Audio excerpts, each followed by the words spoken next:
أعوذ بالله من الشيطان الرجيم.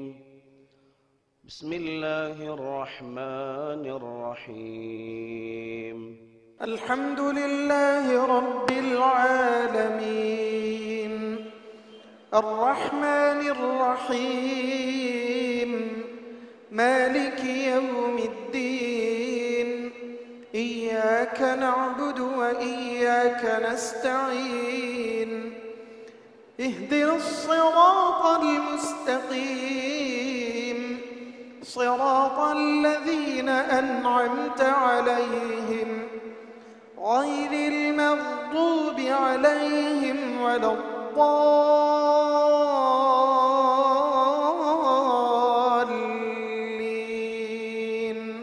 آمين.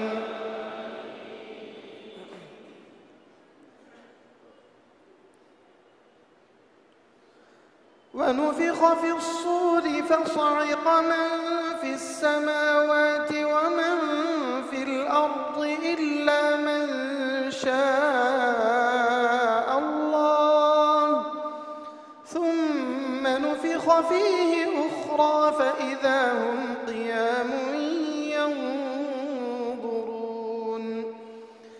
وأشرقت الأرض بنور ربها ووضع الكتاب وجيء بالنبيين والشهداء وقضي بينهم بالحق وهم لا يظلمون. ووفيت كل نفس ما عملت وهو أعلم بما يفعلون. السلام عليكم ورحمة الله وبركاته. الحمد لله رب العالمين الصلاة والسلام على أشرف الأنبياء والمرسلين وعلى آله وصحبه أجمعين. அளவற்ற அருளாளனும் நிகரற்ற அன்புடையோனுமாகிய எல்லாம் அல்ல அல்லாஹு சுப்ஹானஹு வ தஆலாவை போற்றியவனாக,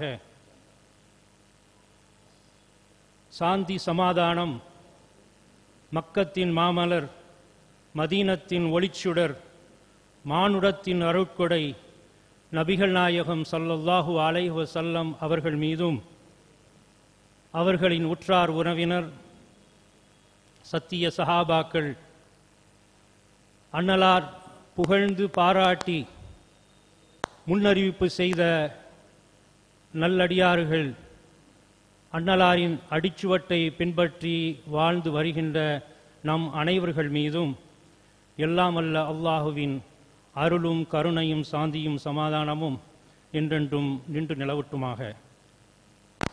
இந்த இனிய திருமண நிகழ்வில்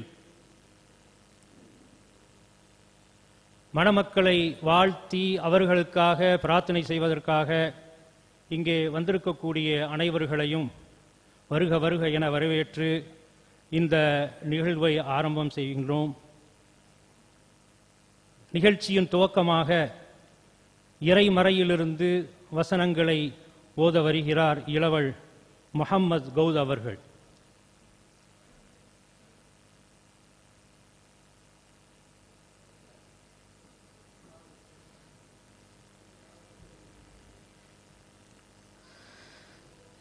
أعوذ بالله من الشيطان الرجيم. بسم الله الرحمن الرحيم. لقد صدق الله رسوله الرؤيا بالحق لتدخلن المسجد الحرام إن شاء الله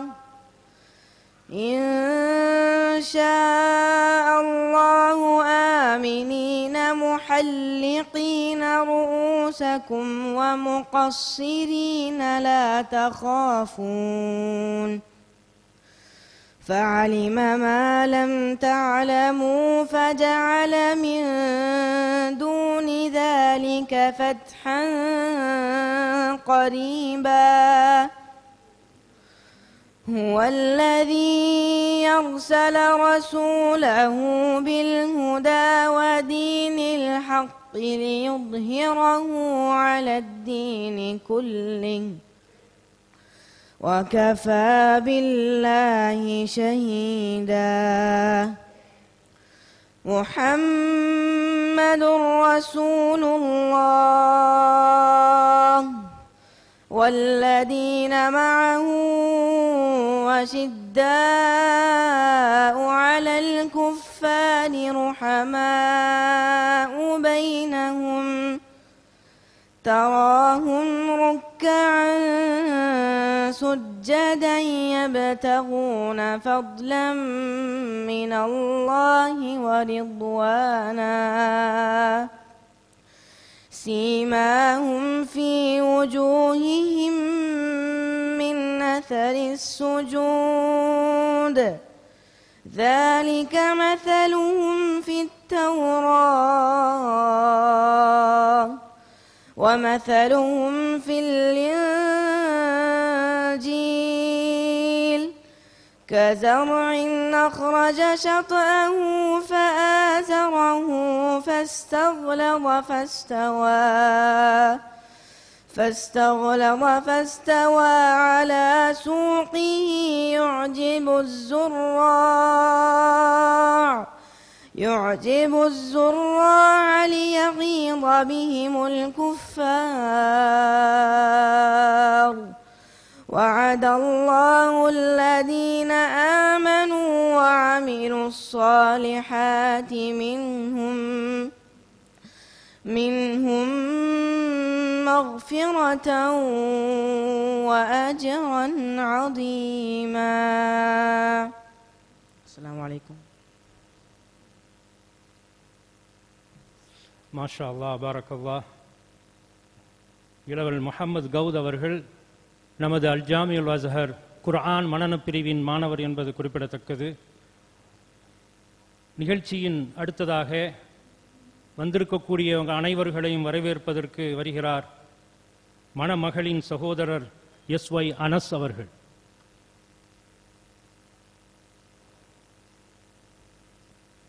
அஸ்ஸலாமு அலைக்கும் வரஹ்மத்துல்லாஹி வபரகாத்துஹு. மணமக்கள் வீட்டாரின் அழைப்பை ஏற்று இந்த மணவிழாவிலே கலந்து கொண்டு மணமக்களை வாழ்த்திடவும் இந்த நிக்கா வைபவத்தை நடத்தி தரவும் வருகை தந்திருக்கும் ஆலிம் உலமா பெருமக்களே, குடும்ப உறவுகளே, நண்பர்களே, பல்வேறு பணிகளுக்கு மத்தியிலும் உள்ளூரிலிருந்தும் வெளியூரிலிருந்தும் வெளி மாநிலங்களிலிருந்தும் குறிப்பாக இந்தோனேஷியா, அரபகம், மலேசியா, மும்பை, தென்னாலி, ஏர்வாடி, சென்னை மற்றும் பல்வேறு வெளிநாடுகளிலிருந்தும் மணமக்களை வாழ்த்தி மகிழ வந்திருக்கின்ற அருமையான பெருமக்களே, மணமக்களின் நண்பர்களே, ஆசிரியர் பெருமக்களே, வணிக பெருமக்களே, உங்கள் அனைவரையும் இதயம் நிறைந்த அன்பால் வருக வருக என்று எங்கள் இரு மணவீட்டாரின் சார்பில் வரவேற்கின்றோம். மர்ஹபன் அஹ்லன் வஸஹ்லன். அஸ்ஸலாமு அலைக்கும் வரஹ்மத்துல்லாஹி வபரகாத்துஹு.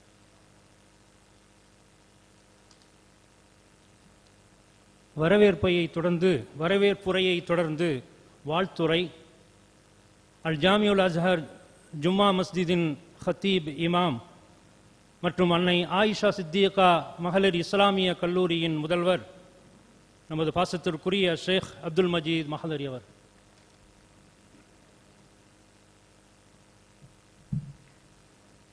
அஸ்ஸலாமு அலைக்கும் வரஹ்மத்துல்லாஹி வபரகாத்துஹு.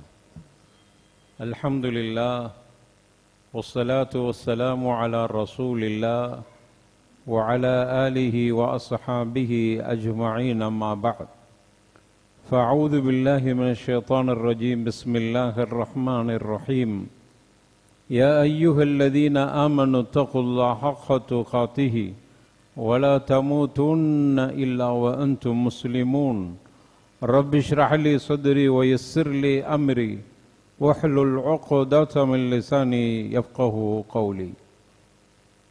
உலகத்திலேயே அல்லாஹ்வுக்கு மிக வகப்பான இடமாகிய இறை இல்லத்தில் நபிகள் நாயகம் ரசூலுல்லாஹி ஸல்லல்லாஹு அலைஹி வஸல்லம் அவர்களுடைய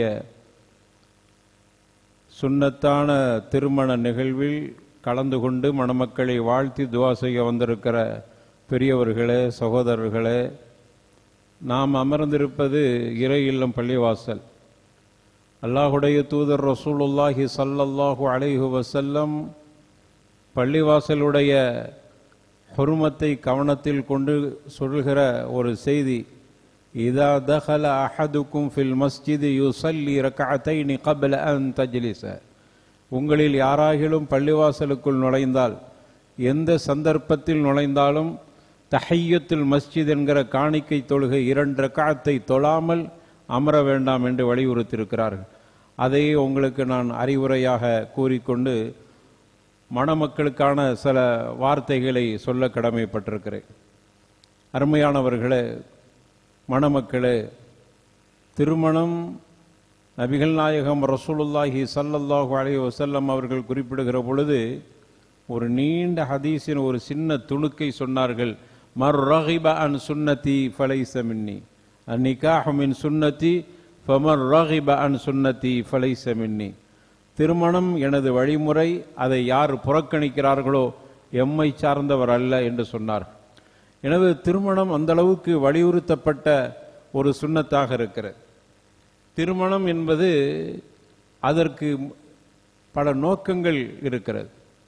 திருமணம் எந்த நோக்கமும் இல்லாமல் கல்யாணம் முடிப்பதல்ல. மற்றவர்களுடைய திருமணத்துக்கு நம்ம திருமணத்துக்கு அதான் வித்தியாசம். நம்முடைய திருமணம் என்பது பல நோக்கங்களை உள்ளடக்கிய ஒரு அம்சமாக இருக்கிறது. அந்த நோக்கத்தை நாம் நிறைவேற்றுவதுதான் உள்ளபடியாக ரசூலுல்லாஹி ஸல்லல்லாஹு அலைஹி வஸல்லம் அவர்களுடைய சுன்னத்தை நாம் ஹயாத்தாக்கியவர்களாக கருதப்படுவோம். அந்த வகையில் திருமணத்தின் நோக்கம் முதலாவது நோக்கம். நிறைய இருந்தாலும் கூட நேரத்தின் அருமை கருதி ஒரு சில செய்திகளை மட்டும் இங்கு நான் குறிப்பிட கடமைப்பட்டிருக்கிறேன். முடிந்தால் ஒரு 4 விஷயங்களை மட்டும் சொல்கிறேன்.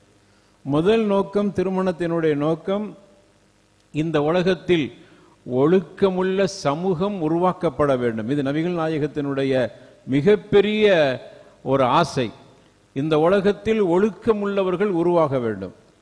அவர்கள் எந்த வகையிலும் ஒழுக்கத்துக்கு சவாலாக வந்துவிடக்கூடாது. எனவே ஒழுக்கமுள்ள சமூகம் உருவாக வேண்டுமானால் ஒழுக்கம் சார்ந்த அம்சங்கள் அங்கு உருவாக்கப்பட வேண்டும். ஒழுக்கத்திற்கு சவால் விடுகிற அம்சங்கள் எல்லாம் அங்கு தடை செய்யப்பட வேண்டும். அப்பொழுதுதான் ஒழுக்கத்தை பாதுகாக்க முடியும்.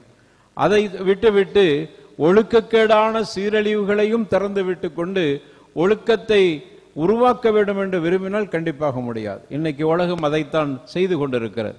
எனவே இஸ்லாத்தை பொறுத்தவரையில ஒழுக்கமுள்ள சமூகம் உருவாக வேண்டும் என்பதில் நபிகள் நாயகம் ரசூலுல்லாஹி ஸல்லல்லாஹு அலைஹி வஸல்லம் அவர்கள் மிக கவனமாக இருந்தார். ஏன்னா ஒவ்வொரு மனிதனும் உணர்வு சார்ந்து படைக்கப்பட்டிருக்கிறார். ஒவ்வொரு மனிதனுக்கும் சில உணர்ச்சிகள் இருக்கிறது. ஒரு ஆணை பொறுத்த வரையில பெண்ணோடு உண்டான ஒரு உணர்வு அவருக்கு இருக்கிறது. ஒரு பெண்ணை பொறுத்த வரையில ஆணோடு உண்டான ஒரு உணர்வை அல்லாஹ் படைத்திருக்கிறான். அப்படியானால் அதற்கான சரியான தீர்வை காட்ட வேண்டும். இல்லை என்றால் சீர்கேடுகளும் ஒழுக்கக்கேடுகளும் மலிந்து காணப்படும். எனவே தான் திருமணத்தை அந்த அளவுக்கு இஸ்லாம் வலியுறுத்துகிறது. சஹாபாக்களில் சிலர் திருமணம் செய்ய மாட்டோம், இபாதத்திலே எங்களுடைய வாழ்க்கையை அமைத்துக் கொள்வோம் என்று சொல்லக்கூடியவர்களை கூட நபிகள் நாயகம் என்னுடைய சுன்னத்தை பின்பற்றாதவர் என்னை சார்ந்தவர் அல்ல என்று திருமணத்திற்கு அவ்வளவு முக்கியத்துவம் கொடுத்திருக்கிறார். காரணம், நீ எப்படி போனாலும் ஒழுக்கக்கேடு உள்ளவனாக மாறிவிடக்கூடாது. எனவே ஒழுக்கமுள்ள சமூகம் உருவாக வேண்டும். இது திருமணத்தினுடைய முதலாவது நோக்கம். அதற்கு ஆதாரமாக நம்ம பார்க்கிறோம். நபிகள் நாயகம் ரசூலுல்லாஹி ஸல்லல்லாஹு அலைஹி வஸல்லம் அவர்கள் சில இளைஞர்கள் இருக்கிற பகுதிக்கு போறாங்க. நிறைய இளைஞர்கள்லாம் அங்க நிற்கிறாங்க. அந்த இடத்துக்கு போறாங்க.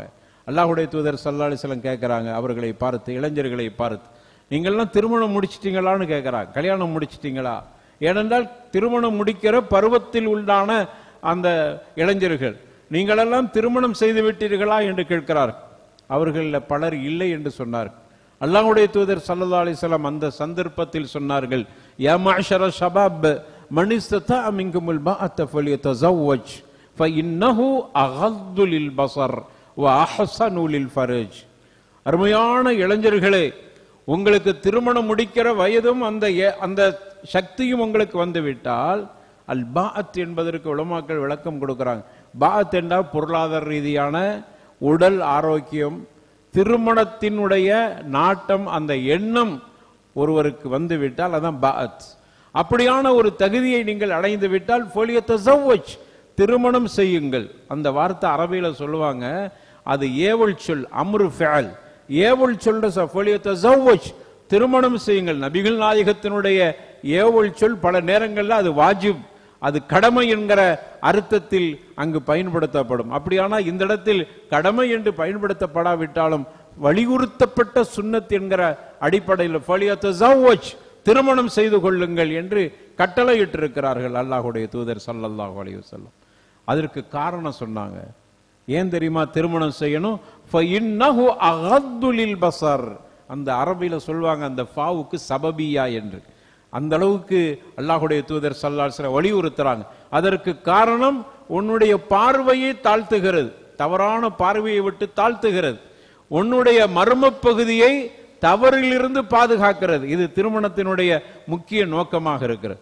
திருமணத்திற்கு முன்னாடி கொஞ்சம் ஒரு மாதிரியாக இருந்தாலும் திருமணம் ஆன பிறகு உன்னுடைய ஒழுக்கம் கண்டிப்பாக பாதுகாக்கப்படும்.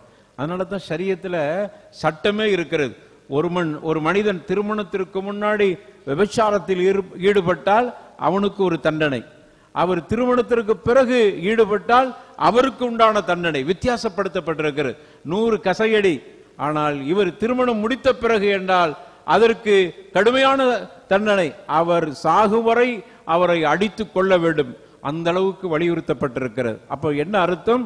நீ திருமணம் ஆகிவிட்டால் ஒழுக்கக்கேடான அம்சங்களிலிருந்து உன்னை பாதுகாத்துக்கொள். அப்படி பாதுகாக்க வேண்டும் திருமணம். அப்படியான திருமணமாக உங்களுடைய திருமணம் இருக்க வேண்டும். இதுதான் திருமணத்தினுடைய நோக்கமாக இருக்கிறது. அதை நம்முடைய வாழ்க்கையில திருமணத்திற்கு பிறகு எந்தவித ஒழுக்கக்கேடான அம்சங்களும், ஒழுக்கத்திற்கு சவால் விடுகிற எதுவாக இருந்தாலும் சரி, என்னுடைய பார்வையின் மூலமாக ஒழுக்கக்கேடு நிகழுமானால் அந்த பார்வையை தாழ்த்தி கொள்ள வேண்டும் என்கிற இந்த பண்பை திருமணம் கொடுக்கிறது. இதாங்க திருமணத்தினுடைய நோக்கமாக இருக்கிறது. இந்த நோக்கம் புரியாமல் நம்ம திருமணம் செய்தால் அந்த திருமணத்திற்கு எந்த பயனும் இல்லாம மற்றவர்கள் கல்யாணம் முடிக்கிற மாதிரி ஆகி போகும். ஆனால் நம்முடைய மார்க்கத்தை பொறுத்தவரையில அது சுன்னத். நம்முடைய மார்க்கத்தை பொறுத்தவரை சொர்க்கத்தோடு தொடர்புடையது. நம்முடைய மார்க்கத்தை பொறுத்தவரையில ஈமானை பரிபூர்ணப்படுத்தக்கூடியதாக திருமணம் இருக்கிறது. நம்முடைய மார்க்கத்தை பொறுத்தவரையில தக்வாவை ஏற்படுத்துகிற கூடியதாக திருமணம் இருக்கிறது. அப்படி இருக்க வேண்டுமானால் முதல் அம்சம் ஒழுக்கக்கேடான அம்சங்கள் இருந்து நம்மை பாதுகாத்துக் கொள்ள. குறிப்பாக பார்வையை ரசூலுல்லாஹி ஸல்லல்லாஹு அலைஹி வஸல்லம் அவர்கள் சொல்றாங்க. தவறான பார்வை அது எந்த ரூபத்தில் வந்தாலும் சரி, அது ஏதாவது நாம் பார்ப்பதன் மூலமாக வரக்கூடிய தவறான அம்சங்கள் அனைத்தும் ஒழுக்கக்கேடை உங்களுக்கு உருவாக்கும் என்று இருக்குமானால் அதை விட்டு தவிர்த்து கொள்ளணும். அதற்கான முறையில் தான் இந்த திருமணம் வலியுறுத்த. இது திருமணம் முடிக்கிறதுக்கு உண்டான நோக்கத்தினுடைய மைய கருத்தாக இருக்கிறது. ஒழுக்கம் உள்ளவர்கள் இந்த சமூகத்தில் உருவாக வேண்டும். அது திருமணத்தினுடைய நோக்கமாக இருக்கிறது. அப்படிப்பட்டவர்களாக உங்களை ஆக்கி கொள்ள வேண்டும். திருமணம் முடிச்சவங்களும் ஒழுக்கக்கேடான விஷயங்கள்ல ஈடுபடாமல் பாதுகாத்து கொள்ள வேண்டும். அதுல 2 விஷயம் அடங்கியிருக்கிறது. ஒன்று, ஒழுக்கக்கேடான விஷயம் என்னோடும் என்னுடைய ரப்போடும் மட்டும் தொடர்புடையதல்ல, நமக்காக வேண்டி திருமணம் செய்திருக்கிற நம்முடைய மனைவி இருக்கிறாளே அவளுடைய உணர்வு சார்ந்ததாகவும் இருக்கிறது. நான் ஒழுக்கக்கேடான ஒரு மனிதனாக இருந்தால் அதனுடைய பாதிப்பும் அதனுடைய உணர்வும் என்னுடைய மனைவிக்கும் அவளுக்கும் உண்டான ஒரு உணர்வை, ஒரு கடமையை, ஒரு தவறான முன்னுதாரணமாக என்னை ஆக்கி கொண்டதாக மாறிவிடும். எனவே இன்னொருத்தரும் அதில் சம்பந்தப்படுத்தப்படுகிறார். எனவே அதே போன்றுதான் பெண்ணும் அப்படித்தான். உன்னுடைய கணவனுடைய அந்த இஸ்ஸத்தும் அவருக்குண்டான தன்மானமும் நீ ஒழுக்கக்கேடானவளாக ஆகிவிட்டால் அவருக்கும் அந்த பாதிப்பை உருவாக்குகிறது. அதனால தான் திருமணத்தை பொறுத்தவரையில இந்த நோக்கத்திற்காக வேண்டிதான் திருமணம் என்பது நமக்கு வலியுறுத்தப்பட்டிருக்கிறது. இது முதலாவது. இரண்டாவது, திருமணத்தினுடைய நோக்கம் என்னவென்று சொன்னால் அதிகம் குழந்தை பெற்றெடுத்துக் கொள்ள வேண்டும். உடல் ஆரோக்கியத்தை கவனத்தில் வைத்து குழந்தைகள் பெற்றெடுத்துக் கொள்வதில் கவனம் எடுத்துக் கொள்ள வேண்டும். குழந்தைகள் பெற்றெடுத்துக் கொள்வது மட்டுமல்ல, அந்த குழந்தைகள் சாலிகான பிள்ளைகளா வளர்க்க வேண்டும் என்கிற நீயத்தும், அப்படி வளர வேண்டுமானால் நாங்கள் இருவரும் ஒழுக்கமுள்ளவர்களாக இருக்க வேண்டும். என்னை பார்த்து தான் என் பிள்ளை படிக்கிறது. அப்ப அதுல இவ்வளவு அம்சங்கள் உள்ளடங்கி இருக்கிறது. குழந்தைகள் அதிகமாக பெற்றெடுத்து நபிகள் நாயகத்தின் உம்மத்து அதிகமாக இருப்பதை பார்த்து ரசூலுல்லாஹ் மகிழ்ச்சி அடைய வேண்டும். இது திருமணத்தினுடைய இரண்டாவது நோக்கம். நபிகள் நாயகத்துக்கிட்ட ஒரு பெண்மணி, ஒரு மனிதர், ஒரு சஹாபி வருகிறார். வந்து அல்லாஹ்வுடைய தூதர்கிட்ட சொல்றார், யா ரசூலல்லாஹ், நான் ஒரு பெண்ணை ரொம்ப விரும்புகிறேன், ரொம்ப ஆசைப்படுகிறேன். அந்த பெண்ணை பற்றியே விவரிக்கிறார். தாத்து ஜமால், அந்த பெண் ரொம்ப அழகானவ, ரொம்ப ரொம்ப அழகானவ, அழகு மிக்கவள். தாத்து மன்சப், அவளுடைய குடும்பம் உயர்ந்த குடும்பம். 2 பண்பை சொல்றார். அந்த பெண்ணு ரொம்ப அழகானவள், அவள் உயர்ந்த குடும்பத்தை சார்ந்தவள். நான் ரொம்ப நேசிக்கிறேன் யா ரசூலல்லாஹ், அவளை விரும்புறேன், எனக்கு கல்யாணம் பண்ணி வைங்க. ஆனா ஒண்ணு, அவள்கிட்ட உள்ள குறை லா தலித், அவளால் குழந்தை பெற்றெடுக்க முடியாது. அது மட்டும்தான் அவள்கிட்ட குறை. ஆனா நான் விரும்புறேன், உயர்ந்த குடும்பம், அழகான பெண்மணி, யா ரசூலல்லாஹ் முடிச்சு வைங்க. அல்லாஹ்வுடைய தூதர் ஸல்லல்லாஹு அலைஹி வஸல்லம் லா, முடியாதுன்னுட்டாங்க. அவர் சென்று விட்டார். ஆனாலும் அவரால் நஃப்ஸ் அடக்க முடியல. அவள் மேல் அவ்வளவு அன்பை வச்சிருக்கிறார். மீண்டும் ரசூலுல்லாஹ்ட்ட வந்து சொல்றாங்க, யா ரசூலல்லாஹ், அந்த பெண்ணை எனக்கு திருமணம் செய்து தாருங்கள். தாத்து மன்சப், தாத்து ஜமால், லா தலித், அவள் அழகு மிக்கவள். அந்த மீண்டும் அதே வார்த்தையை சொல்றார். குழந்தை மட்டும் பெற்றெடுக்க முடியாது, எனக்கு கல்யாணம் பண்ணி வைங்க, ரொம்ப விரும்புறேன் யா ரசூலல்லாஹ். ரசூலுல்லாஹ் முடியாதுன்னுட்டாங்க. கொஞ்ச நாள் ஆச்சு, மீண்டும் வருகிறார் 3வது தடவையாக. அப்பொழுதுதான் விஷயத்தை பதிவு செய்யறாங்க. அவருக்குமானது மட்டுமல்ல, எல்லோருக்குமான செய்தியாக பதிவு செய்யறாங்க. தஸவ்வஜு, பன்மையா சொல்றாங்க. அவருக்குன்னு மட்டும் சொல்லல, தஸவ்வஜு அல் வதூத அல் வலூத என்று சொன்னார். அதிகம் குழந்தை பெற்றெடுக்கிற பெண்ணை திருமணம் செய்ய வேண்டும். அதே போன்று நல்ல பாசம் காட்டுகிற பெண்ணை திருமணம் செய்ய வேண்டும். உலமாக்கள் எழுதுறாங்க, அது எப்படி அதிகம் குழந்தை பெற்றெடுக்கிற பெண்ணு எப்படி கண்டுபிடிக்கிறது? அவங்களுடைய வாரிசை பார்க்கணும். பிள்ளைகள்லாம் நிறைய பரக்கத்தா பெற குடும்பமா அப்படின்னு பார்த்து, நீன குழந்தையே பெற முடியாதுங்கிறிய.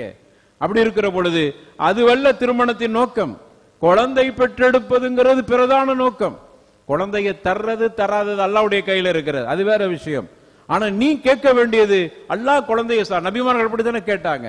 அதே போன்று குழந்தையை பெற்றெடுக்கிற மாதிரியான அப்படியான பெண்ணை நீ திருமணம் செய். அல்லாஹ்வுடைய தூதர் ரசூலுல்லாஹி ஸல்லல்லாஹு அலைஹி வஸல்லம் ரொம்ப விரும்பிட்டேன், ரொம்ப நேசித்துட்டேன் என்று சொன்னாலும் கூட அதுல பிரதான அம்சம் அடி வாங்கிறது. குழந்தை பெற்றெடுக்க முடியாது என்றால் திருமணத்தின் நோக்கமே குழந்தை பெற்றெடுக்கிறதா?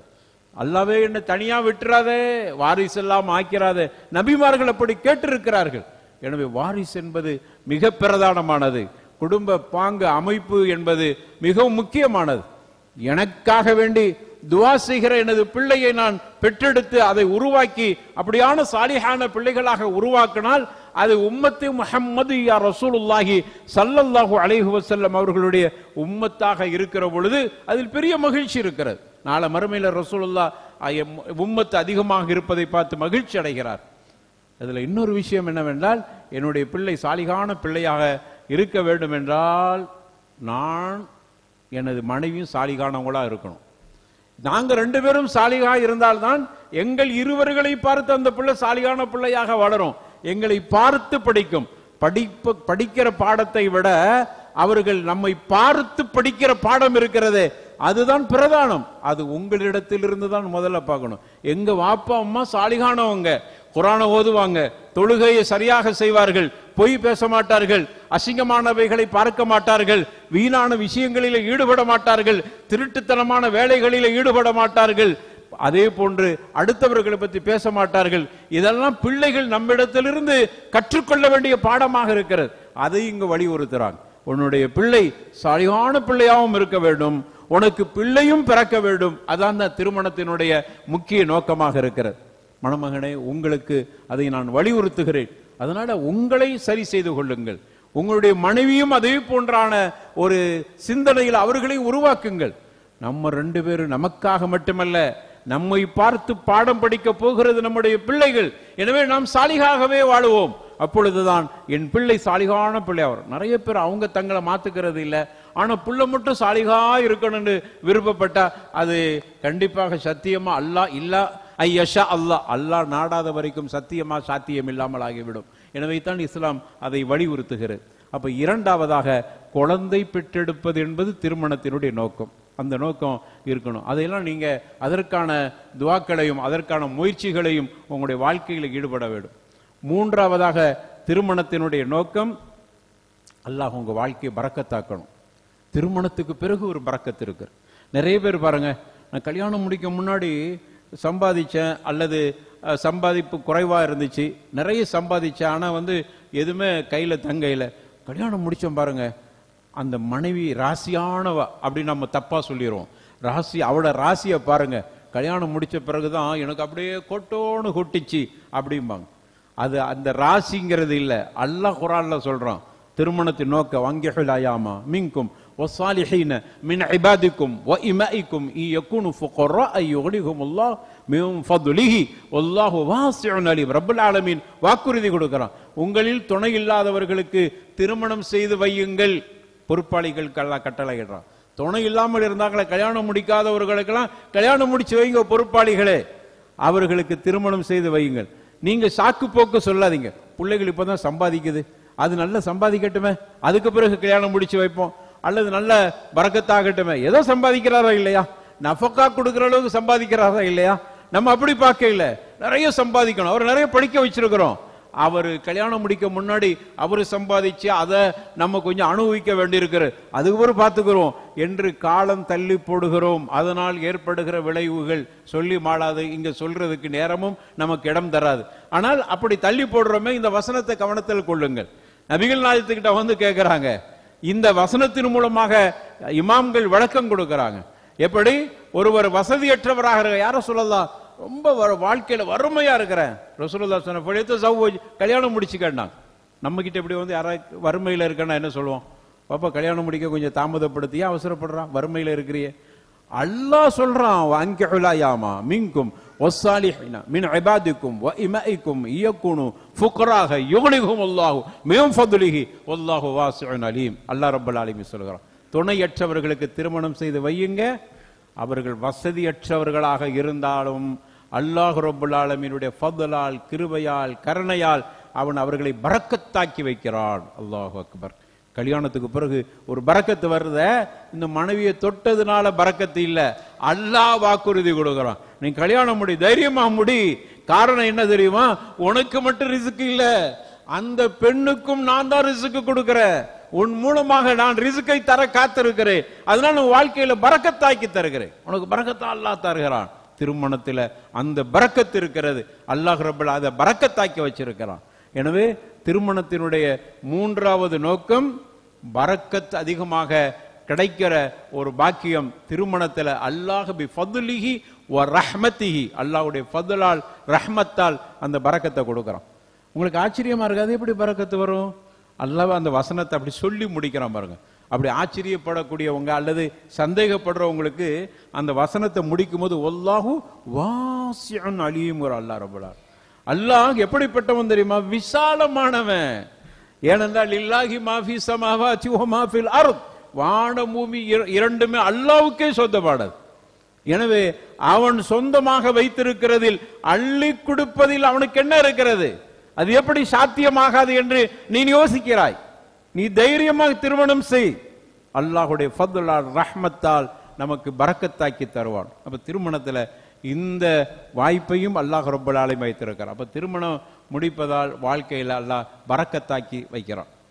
நாலாவது, இந்த ஒரு விஷயத்தோடு முடித்துக் கொள்வோம். நாலாவதாக, திருமணத்தின் மூலமாக நமக்கு கிடைக்கிற இன்னொரு அம்சம் என்ன தெரியுமா? யாருக்கும் கிடைக்காத ஒரு அம்சம். எவ்வளவு பணம் கொடுத்தாலும் கிடைக்காத விஷயம், எவ்வளவு விலை கொடுத்தும் எங்கும் வாங்க முடியாத விஷயம். தங்கத்தை வாங்கிடலாம் கடையில போய், அன்பை வாங்க முடியுமா? முவத்தத்தை வாங்க முடியுமா? நேசத்தை வாங்க முடியுமா? அமைதியை வாங்க முடியுமா? பெரிய பெரிய பணக்காரர்களாம், அவர்கள்ட்ட எல்லாமே இருக்கிறது அமைதியை தவிர. அமைதியை தேடி ஓடுகிறான். ஏதாவது கலை ஏதாவது இருக்கிறதா என்று பார்க்கிறான். வாழும் கலை, வாழாத கலை என்ற பெயரிலே அமைதிக்காக வேண்டி படித்து கொடுக்கிற கலைகளும் ஏராளம் இருக்கிறது. கேட்டு பாருங்கள், படித்து கொடுத்தவர்களுக்கும் அமைதி கிடைக்கவில்லை, படித்தவனுக்கும் அமைதி கிடைக்கவில்லை. அமைதி எங்க கிடைக்கிறது? குர்ஆன் சொல்கிறது, அமைதி திருமணத்தின் மூலமாகத்தான் கிடைக்கிறது, மனைவியின் மூலமாகத்தான் கிடைக்கிறது. அப்போ திருமணத்தினுடைய நோக்கம் அமைதிக்காக வேண்டி உங்களுடைய திருமணம் இருக்கட்டும். அல்லாஹ் சொல்றான், ஒமின் ஆயாத்திஹி அன் ஹலகலக்கும் மின் அன்ஃபுசிக்கும் அஸ்வாஜன் லிதஸ்குனு இலைஹா வஜஅல பைனக்கும் மத்தத்தம் வ ரஹ்மா. ரப்பல் ஆலமீன் சொல்லி காட்டுகிறான், ஒரு மனிதனுக்கு அல்லாஹ் ரப்பல் ஆலமீன் அவர்களிலிருந்து அவருக்கு ஒரு துணையை அல்லாஹ் கொடுத்திருக்கிற அல்லாஹ்வுடைய அற்புதங்களில் ஒன்று, அதன் மூலமாக லிதஸ்குனு இலைஹா, உனக்கு அமைதி கிடைக்கிறது. நமக்கு அமைதி எங்கே போனாலும் கிடைக்காது, எவ்வளவு பணம் கொடுத்தாலும் கிடைக்காது, நம்முடைய பெற்றெடுத்த தாய் கிட்ட கூட அந்த அமைதி கிடைக்காது. ரப்பு வாக்களிக்கிறான், அமைதி உன்னுடைய மனைவி கிட்ட மட்டும்தான் அமைதி அல்லாஹ் ரப்பல் ஆலமீன் வைத்திருக்கிறான். காசு கொடுத்து கிடைக்கிற விஷயமா அது? அதனால தான் நிறைய பணக்காரனுக்கு அமைதி இல்லாமல் போயிடுச்சு. ஏன்னா பணம் கொடுத்து வாங்குறத இல்லைங்கிறதுனால தான் அங்கு பொய்ப்பிக்கப்பட்டிருக்கிறது. அமைதி எங்க கிடைக்கிறது பாருங்கள், வீடே இல்லாம வாசலே இல்லாமல் இருப்பார்களே, அவர்கள்ட்ட போய் கேட்டு பாருங்க, சில நேரங்களில் அவர்கள் அமைதியா இருக்கு. அதுக்காண்டி அவங்க எல்லாம் அமைதியா இருக்கான்னு சொல்ல வரையில, அவர்கள்ட்ட கூட சில நேரங்களில் அமைதியை பார்க்க முடிகிறது. அங்க இருக்குது அமைதி. சில நேரங்களில் பெரிய பெரிய பணக்காரங்கள்ட்ட அமைதி இருக்குது, அமைதி இல்லாதவங்களும் இருக்கிறாங்க. அப்ப தெரிகிறது, பொருளாதாரத்தில் கிடைப்பதல்ல அமைதி, நிம்மதி, சந்தோஷம், மகிழ்ச்சி என்பது திருமணத்தின் மூலமாக மனைவியின் மூலமாக கிடைக்க இருக்கிறது. அப்படியானால் எப்படியான மனைவி நமக்கு இருக்க வேண்டும்? அமைதியை கொடுக்கிற மனைவி இருக்க வேண்டும். அதுக்கு தான் இஸ்லாம் மனைவியை தேர்வு செய்கிற பொழுது எப்படி தேர்வு செய்யணும்னு சொல்லி தருகிறது. ஏன்னா நிறைய மனைவிமார்கள் இன்னைக்கு பார்க்கிறோம், அமைதியை கெடுக்கிற மனைவிமார். அமைதியா இருந்த மனுஷனை கல்யாணத்தை முடிச்சு வச்சு அமைதி கெட்டு போனது இருக்கத்தான் செய்கிறது. ஆனா குர்ஆன் சொல்லுது தஸ்குனு இலைஹா, மனைவி கிட்டதான் அமைதி இருக்குது. அமைதி இல்லாத மனுஷனுக்கு அமைதி கிடைத்தது. பல நேரங்கள்ல அமைதியா இருக்கிற மனுஷனுக்கு கல்யாணம் முடிச்சு வச்சு அவர் அமைதி இல்லாம போயிட்டார். நடக்குதா இல்லையா? இது கோளாறு குர்ஆன்ல இல்ல, சத்தியமாக குர்ஆன்ல இல்ல. ரப்புல் ஆலமீன் சொன்னால் அது கண்டிப்பாக சாத்தியமானதை மட்டும்தான் சத்தியமாக அல்லாஹ் சொல்லுவான். அல்லாஹ் சொன்னதில் கோளாறு இல்ல, நம்ம தேர்வு செஞ்ச மனைவியில் ஏற்பட்ட கோளாறு. அதனால குர்ஆன் சொல்றது, துன்கஹுல், நபிகள் நாயகம் சொன்னாங்க, துன்கஹுல் மர்அத்து லி அர்பஇன் லி மாலிகா ஒலி ஜமாலிகா ஒலி ஹஸபிகா ஒலி தீனிகா ஃபதுஃபர் பிதாத்தி தீனி தர்பத்தி யதாக். திருமணங்கள் பொருளாதாரத்தை மட்டும் மையப்படுத்தி நடத்தப்படுகிற திருமணங்கள், அழகை மட்டும் மையப்படுத்தி நடத்தப்படுகிற திருமணங்கள், குடும்ப பாரம்பரியத்தை மட்டும் மையப்படுத்தி நடத்தப்படுகிற திருமணங்கள், இதுல எதிலுமே அல்லாஹ் நாடாட்ட அமைதியே கிடைக்காது. ஆனா யார் மார்க்கப்பட்டுள்ள பெண்ணை திருமணம் செய்கிறாரோ அவர்கிட்ட தான் அமைதி கிடைக்கும். அல்லாஹ்வுடைய தூதர் ரசூலுல்லாஹி ஸல்லல்லாஹு அலைஹி வஸல்லம் சொல்லி இருக்கிறாங்க. எனவே மர்அத்து சாலிஹா பிரதானம். நம்ம முடிச்சிட்டோம், கல்யாணம் முடிச்சிட்டோம், அதெல்லாம் கொஞ்சம் முன்னாடியே சொல்லி இருந்தா நல்ல மர்அத்து சாலியாவை பார்த்து முடிச்சிருக்கலாம். இப்ப நம்ம முடிச்சிருக்கிற பெண் இருக்கிறத அவ சாலிஹா இல்ல, அவ ஃபாலிஹாவா இருக்கிறா. அவ வெற்றி உள்ளவளாக இல்ல, அவ நம்மளுடைய உயிரை வாங்குற மாதிரி அமைஞ்சு போயிட்டா. இப்ப எங்களுக்கு என்ன தீர்வு இருக்கு அப்படின்னு கேட்கிறோமா இல்லையா? அவர் இப்ப கல்யாணம் மாஷா அல்லா தபாரக்கல்லா, அல்லாஹ் அவர்களுடைய வாழ்க்கையில அமைதியை கொடுப்பான். கல்யாணம் முடிக்காத இளைஞர்களுக்கு பெரிய வாய்ப்பு இருக்கிறது. சாலிகான பிள்ளைய பார்த்து கல்யாணம் முடிங்க, உங்களுக்கு மர்அத்து சாலிஹா மூலமாக அல்லாஹ் அமைதியை தரும். கல்யாணம் முடிச்சுட்டு எங்களை மாதிரி உள்ளவங்கல்ல பல பேருக்கு அமைதி இல்லாம இருக்கிறத, திருமணத்திற்கு பிறகு அமைதி இழந்துட்டோமே, அதுக்கு என்ன செய்யறது அப்படின்னு சொன்னா அதற்கும் வழி நமக்கு இஸ்லாம் சொல்லி தருகிறது. உங்க வாஷிருஹுன்ன பில் மஅரூஃப், உங்கள்கிட்ட தான் அதனுடைய உங்களுக்கு அந்த அதிகாரத்தை அல்லாஹ் கொடுத்திருக்கிறான்.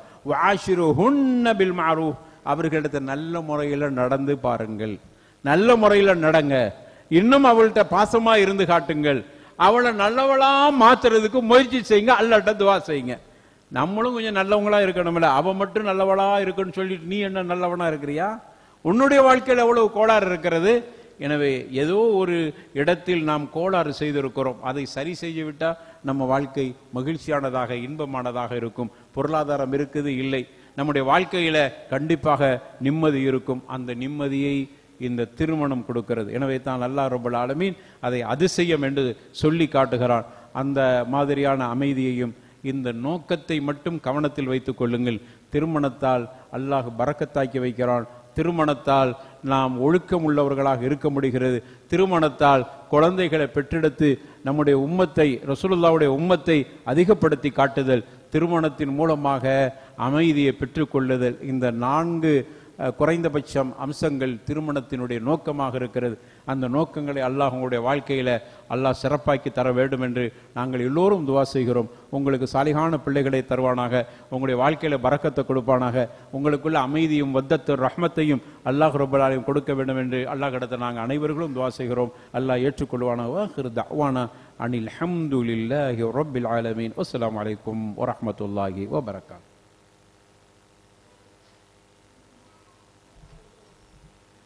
இஸ்லாம் காட்டும் அற்புதமான வழிகாட்டுதலில் ஒன்றான இந்த திருமணம் இந்த சமூகத்திலும் எப்படிப்பட்ட மாற்றத்தையும் ஒழுக்கத்தையும் மேம்படுத்தும் என்பதை மிக அழகான முறையிலே நல்ல உபதேசமாக இந்த மணமக்களுக்கு மாத்திரமின்றி நம் அனைவர்களுக்குமாக தெரிவித்து அமர்ந்திருக்கிறார்கள். மரியாதைக்குரிய நமது ஷேக் அப்துல் மஜீத் மஹதரி அவர்கள், ஜஸாக்குமுல்லாஹு ஹைரா. அடுத்து இந்த நிகழ்ச்சியின் முத்தாய்ப்பான மணவாழ்க்கை ஒப்பந்த நிகழ்வு ஈஜால் கபூல், மணமக்களை பற்றிய ஒரு அறிமுகம். மர்ஹூம் 5 லட்சம் எஸ்கே லப்பை சாஹிப் அவர்களின் மகன் வழி பேரனும், மர்ஹூம் ஹாஜி காட்டுக்கடா பாதுல் அஸ்ஹாப் அவர்களின் மகள் வழி பேரனும், ஹாஜி எல்எஸ் நாசர் அவர்களின் அருமை புதல்வன் எம்ஐஎன் இஹ்திஷாம் இப்ராஹிம் எம்பிஏ மணமகன், மர்ஹூம் ஹாஜி எஸ்டி வெள்ளைத்தம்பி அவர்களின் மகள் வழி பூட்டியும், மர்ஹூம் ஹாஜி எஸ்ஹைச் தெனாலி சையத் இப்ராஹிம் அவர்களின் மகன் வழி பேத்தியும், ஜனாப் விஎஸ்ஏ கிதுர் முஹம்மத் அவர்களின் மகள் வழி பேத்தியும், மர்ஹூம் எஸ்சி சையத் யூனுஸ் அவர்களின் அருமை புதல்வன் அருமை புதல்வி எஸ்ஒய் ஆமினா ஜெசிமா பிஎஸ்சி மணாலி. இந்த இணைகளுக்கான ஈஜால் கபூல் என்னும் மணவாழ்க்கை ஒப்பந்தத்தை மணமகளின் பெரிய தந்தை எஸ்சி சையத் ஹமீத் அவர்கள் செய்து வைப்பார்கள். பிஸ்மில்லாஹிர் ரஹ்மானிர் ரஹீம். அஸ்ஸலாமு அலைக்கும் வரஹ்மத்துல்லாஹி வபரகாத்துஹு. எனது அருமை தம்பி மகள் எஸ்ஒய் ஆமினா ஜெசிமாவை தாங்கள் தருவதாக ஒப்புக்கொண்ட 43 கிராம் தங்க நகை மகருக்கு அவளது மனப்பூர்வமான சம்மதத்துடன் இச்சபையோர் சாட்சியுடன் நான் தங்களுக்கு நிக்கா செய்து தருகிறேன். இதை மனப்பூர்வமாக ஒப்புக்கொண்டீர்களா? மனப்பூர்வமாக ஒப்புக்கொள்கிறேன். பாரக்கல்லாஹு லக வ பாரக அலைக வ ஜமஅ பைனகுமா ஃபீ கைர். அல்ஹம்துலில்லாஹ்.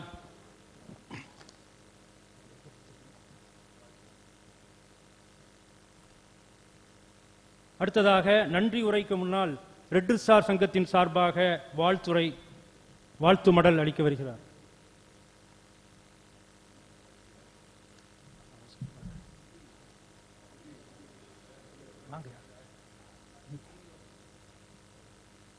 ரெட் ஸ்டார் சங்கம் காயல்பட்டணம் திருமண வாழ்த்து.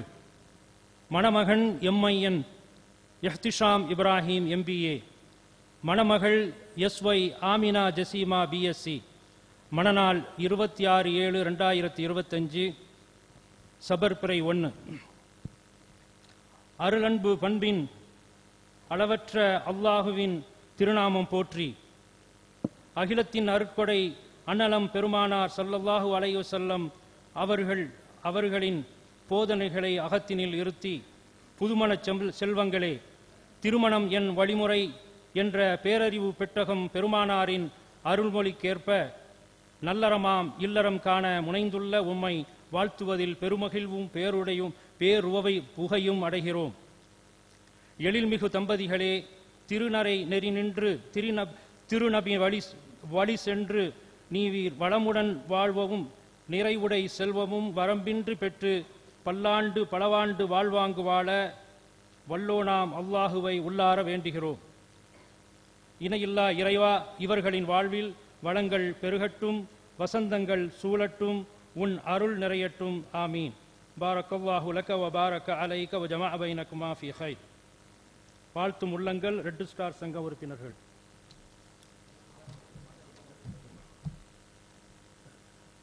மணக்கொடையான மகர் 43 கிராம் தங்க நகையை மணமகன் பெண்ணின் பெரிய தந்தை எஸ்சி சையத் ஹமீத் அவர்களிடம் ஒப்படைக்கிறார்.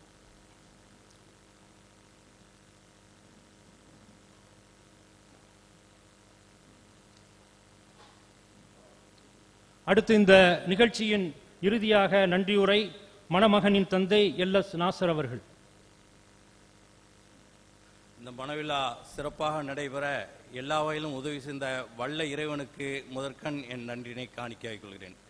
அடுத்து இந்த மணவிழா சிறப்பாக நடைபெறுவதற்காக எங்கள் அன்பு வேண்டுகோளை ஏற்று மனதார உள்ளத்தோடு இடமளித்த அல்ஜாமில் அஸ்கர் ஜிம்மா மசூதுடைய நிர்வாகத்தினர்களுக்கும், இந்த மணவிழாவினை சிறப்பாக நடத்தி தந்த ஆலிம் பெருந்தகை மஜீத் ஆலிம் மகளிர் அவர்களுக்கும், கிராத் ஓதி இந்த விழாவை துவக்கி வைத்த கவுஸ் ஹிப்லு மாணவர் அவர்களுக்கும், வாழ்த்துறை வழங்கிய தம்பி அனஸ் அவர்களுக்கும், இந்த வாழ்த்து மடல் வழங்கி மணமக்களை மனதார வாழ்த்திய ரெடி ஸ்டார் சங்கத்தினுடைய நல்ல உள்ளங்களுக்கும், இந்த விழாவிற்கு உள்ளூரிலிருந்தும் வெளியூரிலிருந்தும் வெளிநாட்டிலிருந்தும் மணமக்களை வாழ்த்தி துவா செய்வதற்காக வருகை தந்துள்ள அனைத்து நல்ல உள்ளங்களுக்கும், குறிப்பாக இந்தோனேசியா மேடானிலிருந்து வருகை தந்துள்ள எங்களது குடும்ப நண்பர் வைர வியாபாரி அண்ணன் ஜெயக்குமார் அவர்களுக்கும், மலேசியாவிலிருந்து வருகை தந்துள்ள தம்பி ஒய்ஸ் அவர்களுக்கும், மற்றும் பல நாடுகளிலிருந்தும் பல ஊர்களிலிருந்தும் வருகை தந்துள்ள அனைத்து நல்ல உள்ளங்களுக்கும், திருநெல்வேலியிலிருந்து வருகை தந்துள்ள அல்ஃபா பிவிசி டோரினுடைய உரிமையாளர் எனது இனிய நண்பர் வெங்கட் அவர்களுக்கும், முன்னாள் வங்கியினுடைய மேலாளர் அருமை சகோதரர்களுக்கும் எனது மனதார நன்றியினை என சார்பாகவும் இங்கு கூடியிருக்கின்ற பெரியவர்களுக்கும் அனைத்து நல்ல உள்ளங்களுக்கும் வியாபார பெருங்குடி மக்களுக்கும் யாருக்காவது ஈடுபட்டு இருந்தால் அவர்களுக்கும் எனது மனதார எனது நன்றினையும் எனது சார்பாகவும் எனது குடும்பத்தின் சார்பாகவும் மணமகள் வீட்டு சார்பாகவும் மனதார நன்றினை காணிக்கிறேன். நன்றி நன்றி நன்றி. அஸ்ஸலாமு அலைக்கும் ரஹ்மத்துல்லாஹி வ பரகாத்துஹு. அல்ஹம்துலில்லாஹ். இந்த நிகழ்வு இனிதே நிறைவேறுகின்றது. சுபஹானல்லாஹி வ பிஹம்திஹி சுபஹானக்கல்லாஹும்ம வ பிஹம்திக் அஷ்ஹது அல்லா இலாஹ இல்லா அன்த அஸ்தக்ஃபிருக வ அத்தூபு இலைக். بسم الله الرحمن الرحيم. الرحمن علم القرآن خلق الإنسان علمه البيان الشمس والقمر بحسبان والنجم والشجر يسجدان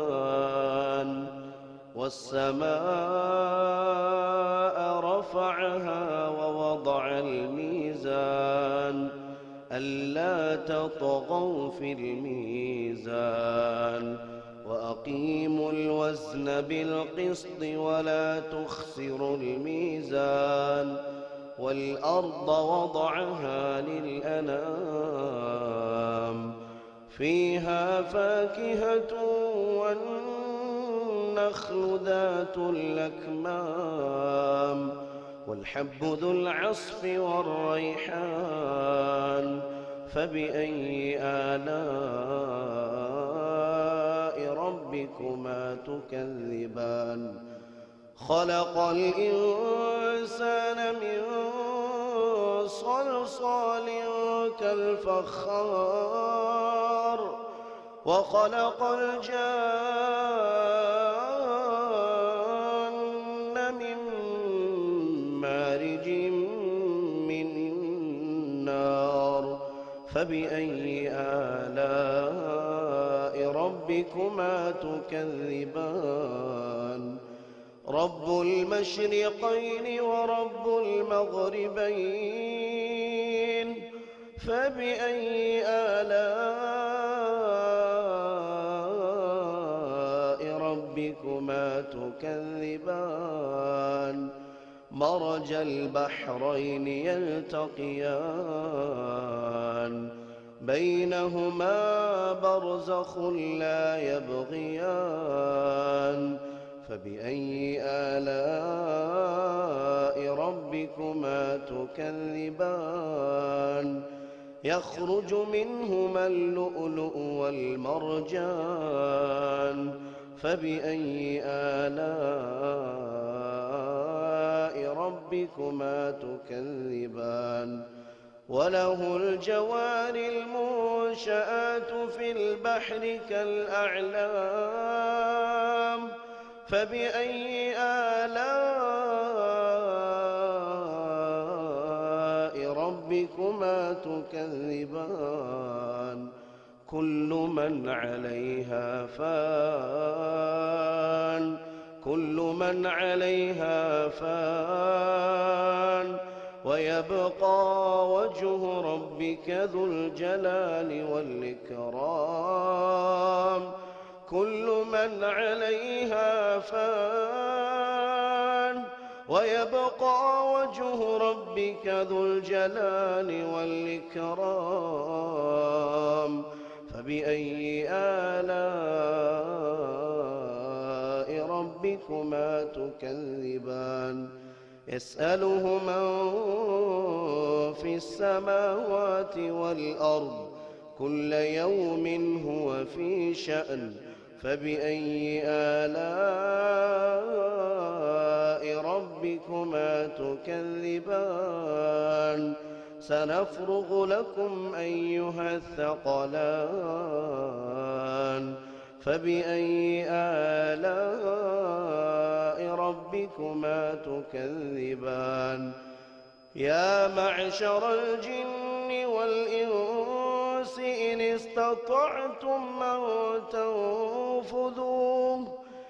استطعتم أن تنفذوا من أقطار السماوات والأرض فانفذوا لا تنفذون إلا بسلطان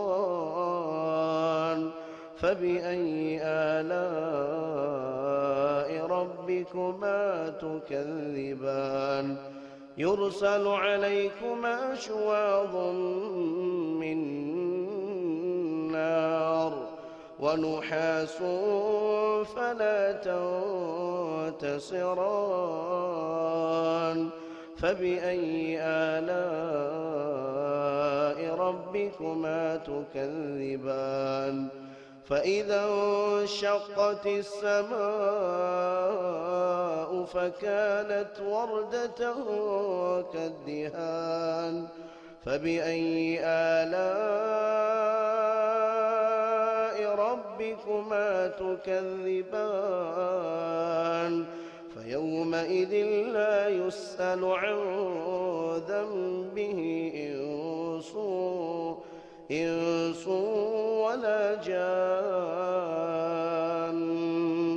فيومئذ لا يسأل عن ذنبه إنس ولا جان فبأي آلاء ربكما تكذبان يعرف المجرمون بسيماهم فيؤخذ بالنواصي يعرف المجرمون بسيماهم فيؤخذ بالنواصي والأقدام فبأي آلاء ربكما تكذبان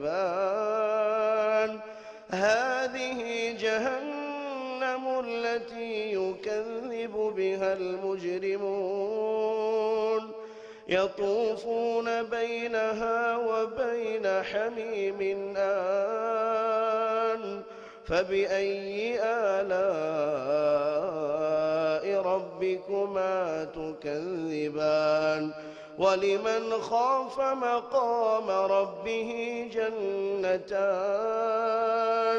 فبأي آلاء ربكما تكذبان ذواتا أفنان فبأي آلاء ربكما تكذبان الله أكبر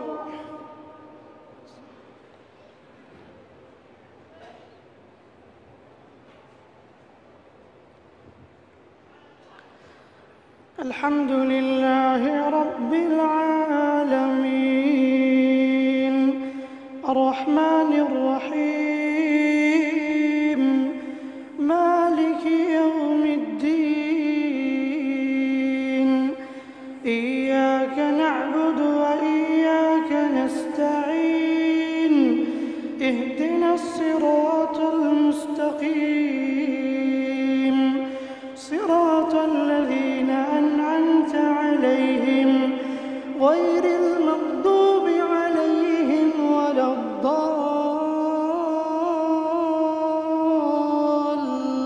الضالين آمين.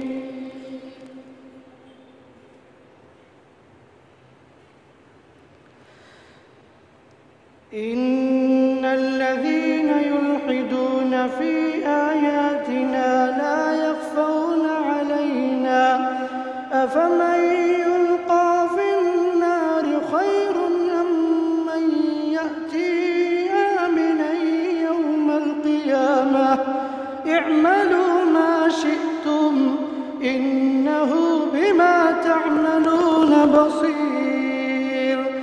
إن الذين كفروا بالذكر لما جاءهم وإنه لكتاب عزيز لا يأتيه الباطل من بين يديه ولا من خلفه تنزيل من حكيم حميد.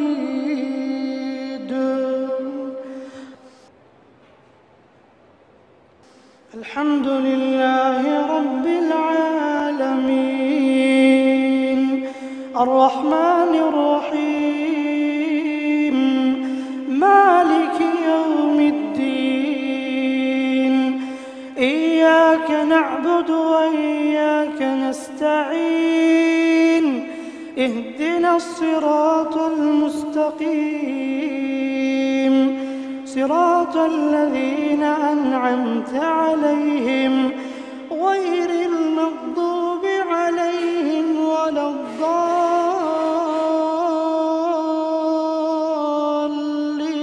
الضالين آمين.